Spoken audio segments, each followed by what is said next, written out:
Decorating a dual aspect room can sometimes be even trickier to tackle than north facing rooms, east and west facing, just because you have two very hard to please orientations to deal with in your room. Dual aspect rooms are typically north and south facing or east and west facing. Of course, there can be other denominations as well, depending on the placement of your windows. This video, I am going to break down how to tackle a dual aspect room with confidence, along with some color combinations that you can use in your own home to give you an idea of what colors are going to work together when literally one color looks completely different in both ends of your room. If you're new around here, I'm Nicole from Sleek-chic Interiors. I share loads of paint tips, my own home renovation projects and styling tips. So if you like the sound of that, do hit subscribe to see more of my videos. Now, first up, before we get into the colors, there's a few things we need to take stock of. Firstly, you need to work out what your dual aspect room is. Is it north facing, south facing, east or west? It may sound simple, but you can do this by using a compass app on your phone, your Android, or just a normal compass. Work out where your room faces. Secondly, what is the room you're dealing with? Is it actually two separate rooms of two separate purposes, or is it one large room which encompasses two types of orientation? And lastly, how do you use your room? This is so important because it's going to affect what colors that you may lean into. Specifically, if you have a west facing room, you predominantly use that in the evening. You might want to use a moodier colour down that end to make it more of a cosy, intimate feel in the evening. But let's get into it. I thought it was best I started in our living room because it is a true north and a true south facing room. It can be very difficult to choose a colour because where the light is so different in one end to the other, colours often look completely different. Now, out of all of the combinations, a north and south is probably one of the easiest because you are going to get a lot of sun coming in from your south end, which is very true in our living room. I have used 3 different colours, so I'm creating a depth of colour in the room, and in the darker end, we've got a bit of a moodier theme going on, but because the other end's really, really light, it really does work. So I've got 3 colours going on here. I have Jojo's white on the upper part of the walls and across onto the ceiling. It's one of the best whites. It's a creamy, kind of got yellow undertones to it, but it's also got a bit of a grey colouring to it down in the north end, which isn't actually that noticeable. On the panelling, I have got the Good China by Coat Paints as well, and I'll link everything in the comments below. And then behind me, I've got Farrow Ball denims in our alcove. And I really do recommend using 3 colours in any dual aspect room because you're going to get a lovely depth of colour between all 3 of them.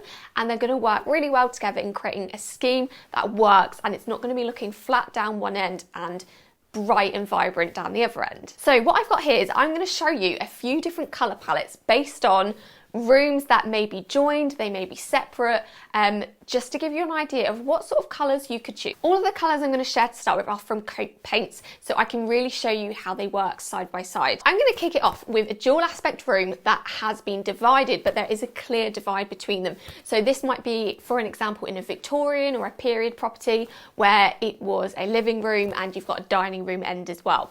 Now, I think this is a nice way to use different colours down either end that are going to complement the light that is coming into those spaces. We've got 3 colours here that work side by side, and this is a gorgeous earthy scheme that I have put together with these 3 shades. What you can see here is we've got this lovely warm neutral. This is pudding, and I would, if you had a north-south facing room, I would lean into using this in your darker end.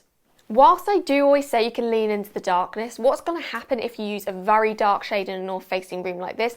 It's literally going to become a black hole in your very darkest corners. It's going to feel dark, almost even like a very, very dark green or even a black, depending on the light. So you do have to be pretty careful with doing that approach. But I would use this in your north end, and then I would lean into this gorgeous green in the south end that's got lots of light coming through. It's going to temper the intensity of the sun on those really sunny days, but even on a very gloomy day, it's still going to feel quite comfortable to sit in. And then we've got a 3rd colour here, and I do recommend using a trio of colours together because you get more of a depth than using 2. Now, where we've got Spanked, which is the most beautiful earthy rusty red, This could be used as an accent colour. I'm not talking on a large scale at all, but on something like shelving like I've got behind me, or a side table that you've painted, or anything that you've got something extra detail that you want to add it to, and this would be a gorgeous way to do it. But what I want to mention is how difficult it can be to actually please an east and a west facing dual aspect room, because you have got that early morning light coming in one side, but then as it comes into the evening, that side is dark and the other side is the complete opposite. Quite similar to south and west facing, but it can be a little bit more intense than a traditional south and north facing room. So if you like neutrals, this is quite a nice colour combination.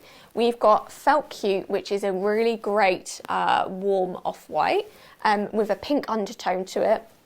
And we've also got Factor 50, which is a slightly pinker, darker tone. And there's kind of about 2 shades between this. Now, if you have a shared room similar to my living room, you could use this on skirting across the entire room with this on the walls, and then you could bring in another colour of your choice, something a little bit punchy, a little bit with warmth, like even cargo. Cargo is one of my favourites. It keeps it quite neutral, but you could even lean into something darker again, such as Corked, and that would create such a gorgeous, rich and warm colour scheme.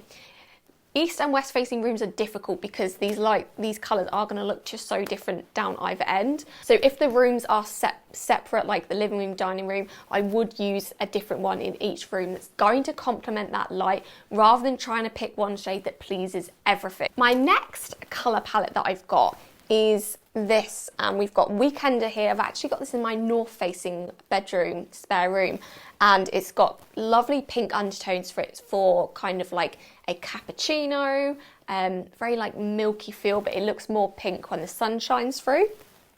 We've got Cargo as well. I love Cargo for woodwork colour, and these two would actually work really well together if you wanted to use this on woodwork. And we've also got Corked. So if you did want to lean into the darkness, or perhaps add this to a very light end of the room, Corked is a lovely idea because it's just got that little bit of colour with it. Browns are really on trend at the moment. We're moving away from kind of your beige tones. If you are doing a living room with it, this is a really nice colour to lean into. So I've got this little blue scheme here. And again, all of these colour palettes that I'm putting together, you can take inspiration from these, you can use them in your own way. It really does depend on how you're using your space, if it's separated or if it's a real joined space, such as a living room. Now, Fresh Start is just a great white. So if you did want to do panelling, similar to what I've got, you could use this on your upper walls with your ceiling. You could use this to wrap around your panelling for just a really soothing colour. And if you did want to use an accent colour, you could lean into this dark blue, which is all-inclusive. So this is all-inclusive, Detox and Fresh Start. And I'll pop all of these in the caption below for each of the schemes that I've talked about today, so you can go in and check out the paint colours. And I've got a bit of a wild card one here, very, very dark colour here. But these are just look so gorgeous together. And these are actually really good for west facing parts of rooms and also east facing, depending on how you want to use them. They've got some warmth to them, these top two. So we've got Piglet, which is a lovely pink. This would be great across your walls or in one end of the room. For example, if it's a room that you predominantly use in the morning, it's west facing, you might want to paint this in Piglet, so you are going to appreciate that warmth when you really need it.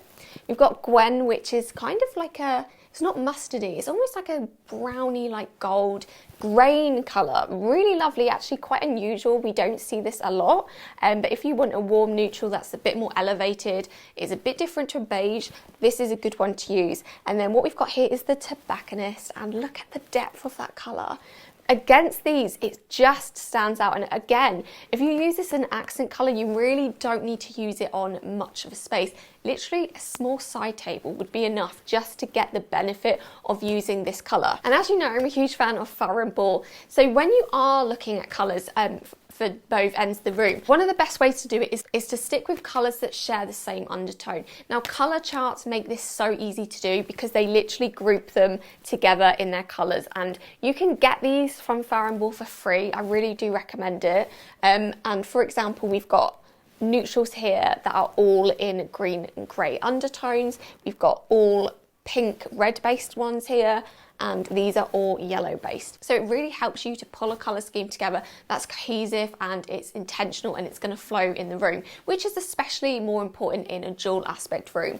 So just looking at this, I could pull so many gorgeous colour combinations out from Farrow Ball. So for example, in a north-south facing room, you really like kind of like warm, ready undertones. You want a neutral, you don't want anything too over the top. You could do something like dimity on all of your walls, or even Jerry's white, and then lean into Oxford stone on your skirting boards and your woodwork, such as your doors and your architraves, for that really warm but cohesive, stylish embrace. And then with this, you can lean into something like Dead Salmon, which has also got that warm pink undertone to it.